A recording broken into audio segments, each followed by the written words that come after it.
Hello guys, welcome to my this video, and in this Angular tutorial today I will discuss about what is lifecycle hooks and how it works. So guys, this video will be more about theoretical and I will show you practical also. So first of all we have to understand what is lifecycle hooks. So lifecycle hooks is an interface. So if you don't know what is interface, so first of all I will explain about interface. Okay, so guys, we create an object. Okay, so here I will create an object first of all. So this is the variable name object. Okay, and here if I create this object, so we know how to create objects. So like this way we create an object, and now here I will set some property and value. So first is id, and then here I will write name. I will write my channel name. Just for showing purpose I'm writing this one, and now here I will write so is true. Okay, so here you can see I have added different types of data type. So id is the property name, we know that is, and here I have said id is 1, right? So this one, we know 1 is the number, and name you can see I have written a name, so this is the string value. When we write anything inside an inverted comma, so that is string value, and so is the true, that means it's a boolean value. So inside an object I have created different data types value: number, string and boolean. So when I will go to set a type of this object, so here which type I will set here. If I type here string, so you can see it's showing error because here name is only string but id is the number and this one is the boolean. So if I comment this one, but guys still here it's showing error because we know inside an object we can write different types of data type value. Like id you can write number, boolean value, like string value. So that's why it's not taking string, or if I set number, so it will not take it will get a error. So that time Angular, so first of all I will comment out this one and this one. Okay, so that time Angular have another data type that is called any. So when we create an object or an array, so that time we can set a data type that is any means anything we can write here, but it's not a strong data type. Okay, because id, if I can write id is the number, so that time I can write id number, name is string, we can write separately, so that would be a strong data type, but it's not a strong data type. So that time we create an interface.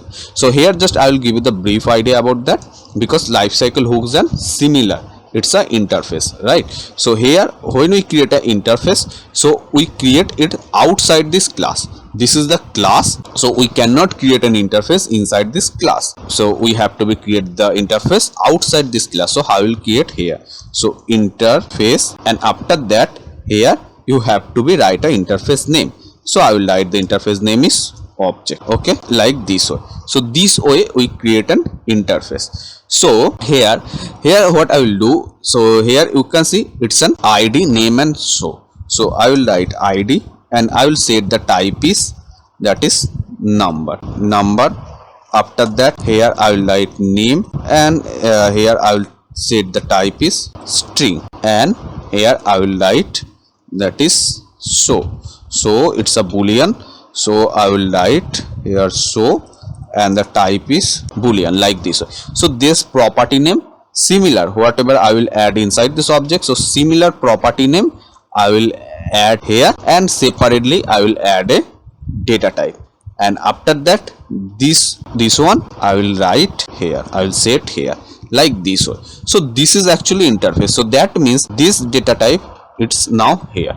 Okay, so it's called interface. So actually lifecycle hooks is similar like a interface. So now I will show you that. So just I will remove this one. So now first I will comes this on init lifecycle hooks, right? So how it works, if I use implements on init, then ng on, so how it's actually works. So guys, here first of all you have to understand how it's coming. So here you can see on init lifecycle hooks, it's coming from this module Angular core. Okay, so that is default features of Angular. So you can see ngrx new, this is my project folder name. So when I am hovering on it, so you can see it's showing it's a module. You can see this is the pop-up and it's showing module, then e folder, and then my project name is ngrx new. After that node modules, and then here this folder you can see @angular, then core code. So in this folder there is the separate file, and in that separate file lifecycle hooks it's created as an interface, same like how I have shown you. So that is how it is. So same it's in this file. So here I'm showing in this app component.ts file, but it's written in this angular core file. So when I'm hovering on it, it's showing the path. You can see e folder and this path, you can check this path. Okay, but I will not open, just I will give you the idea how it's written. So on init, actually in this lifecycle hooks it's written this one on init, and before that here it's written interface on init, and same like this way, and after that here it's written a method that is called ng on it like this way. Okay, so function like this way it's written.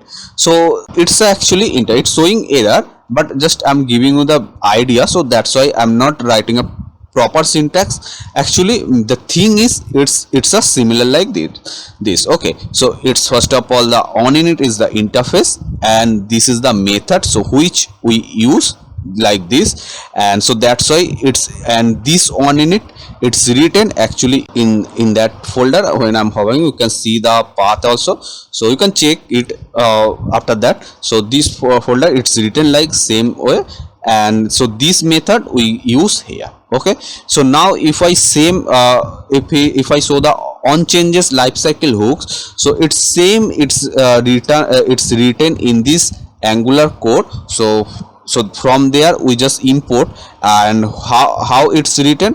So similar like it's written like first of all this interface, and here it's on changes this interface, and after that it's written a method ng on changes. Okay, like this way, and here on changes takes a parameter. So here it's also written a parameter that is simple changes like this, which we use the parameter.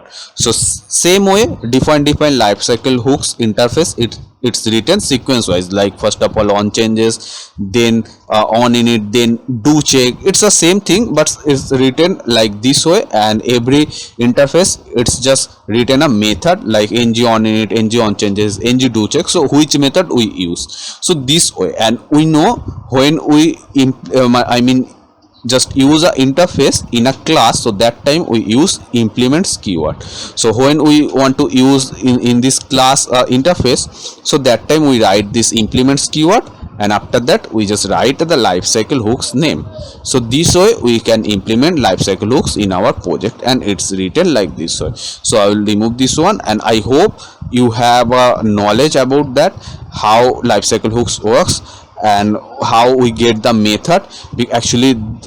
Actually my one viewers asked me for that video, and he can't understand how we get this kind of method. If I write ng keyword before any lifecycle hook, so that convert into a method, so how it works. So that's why I'm making this video, and I hope you have understand. And if you find this video is helpful, so please like this video, and if you want to get more updates, so please subscribe my channel also.